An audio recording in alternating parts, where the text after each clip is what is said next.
Hello and welcome to Title I Literacy Night for first grade. We are your first grade teachers, Miss Bean, Miss Bear, Miss Clark, and Miss Taylor, and we would love to share a presentation with you all about reading. So let us get started. Some reading tips for the parents. Please read with your child every single day, no exception. They love to hear you read and they want to read to you. So we just ask that you would read with them. They want to share those favorite books, so just encourage them to bring them to you and read with them.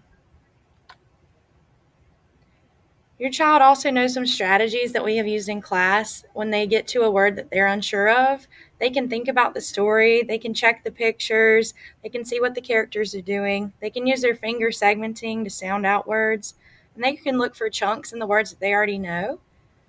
And I hope this makes sense. But your child, if you ask them, they are aware of those strategies that we use in class, so they should be able to tell you. Is it okay to hear the same book over and over again? The answer is yes. Your child will enjoy that time with you and with the books. So we just ask that you would just keep reading those books.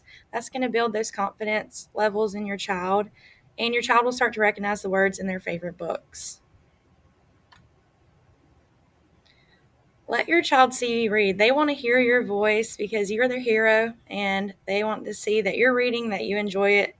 And we encourage you to go to the library together, or maybe find a book on a Kindle if you have one, just to read together. Also, keep some books or magazines, newspapers laying around the house that they can just pick up and read. And this is a bonding time for you, so just relax and have fun with it. Lastly, we just ask that you would have your child track as they read, keep their finger on the book. It's very important that they point to those words as they read, especially for beginning readers, so they don't lose track and they see those words that they're reading, because print tracking is the most important thing that your child will need to learn as they begin to read. Make sure we stop and ask questions as you read. Ask them what's happening. They're going to notice some things that you might not even notice. Ask them what they think is going to happen next, predicting, and ask them what they notice what is happening in the pictures.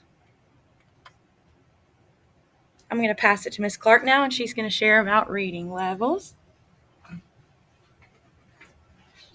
Hi, I'm Miss Clark, and I am one of the first grade teachers here at Grace Chapel. And we're going to talk about reading levels from the beginning, middle, and end of the year assessment levels. All right, so at the beginning of the year, students are expected to be on a level C.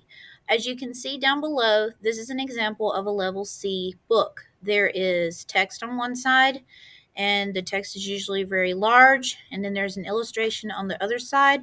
We encourage students to use the pictures to help them as they read.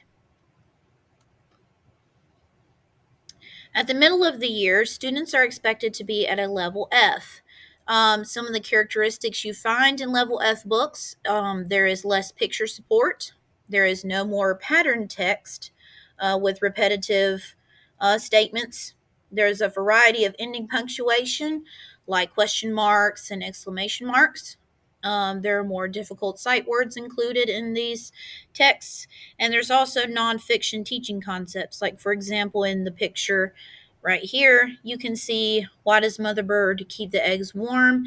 And the student is learning how to understand what they're reading and learn more from their reading. Also, at the middle of the year, students can be on a level G. And some characteristics for that is even smaller print, as you can see in this picture. We have long vowel patterns in words like OA, AI, OW. Like right here, it says this boy is blowing air. There's that OW sound. There are more difficult sight words, and there are nonfiction books teaching concepts, just like I explained for the last one. At the end of the year, students are expected to be on a level I. Some more characteristics for level I books are there is even smaller print.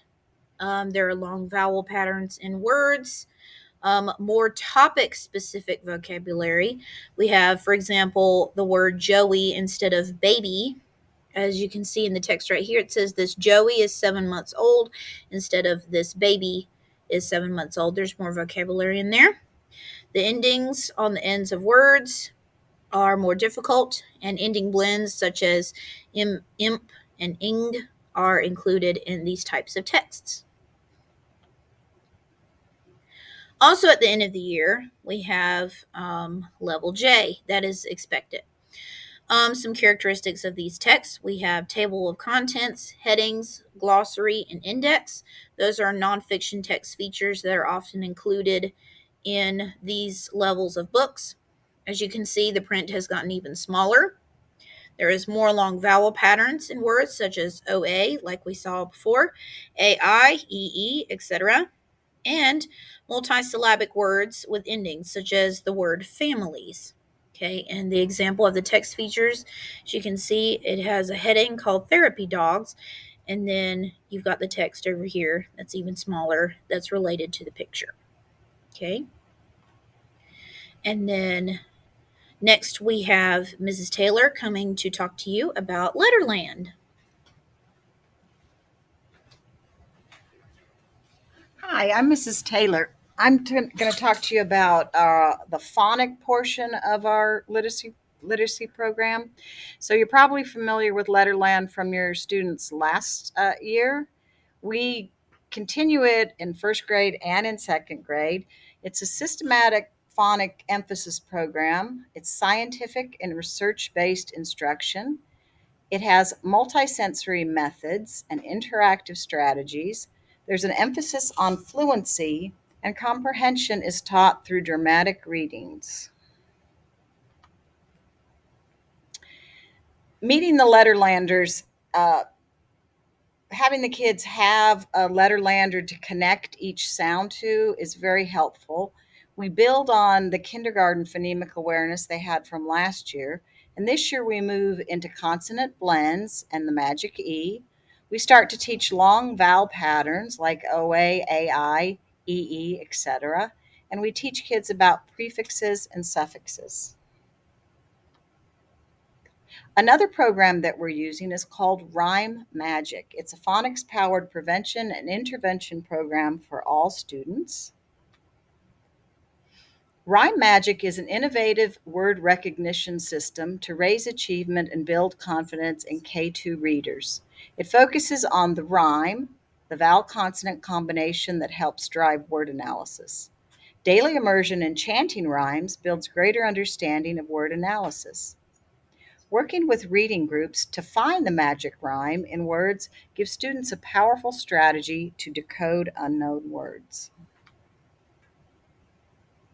What is an onset and a rhyme?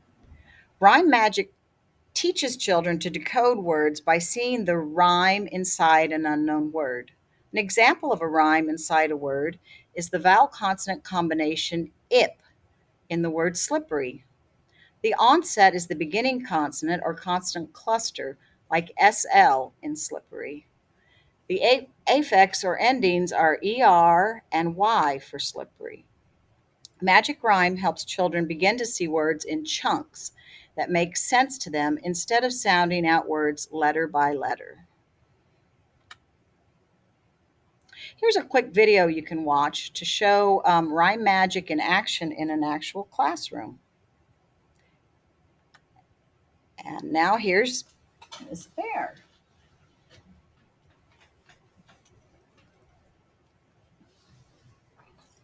We thank you for joining us this evening.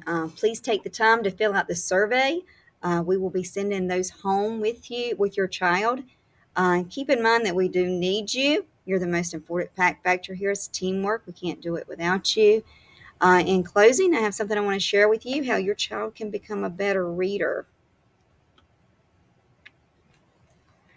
10 ways to become a better reader. 1 is read, 2 read, 3 read, 4 read, 5 read, 6 read, 7 read, 8 read, 9 read, and 10 read. We thank you for joining us once again, and your teachers will be getting up with you to set up a conference later on this month. If you're willing to come in or virtually visit with us to conference, at that conference there will be materials available to you if needed. We thank you again, and good night.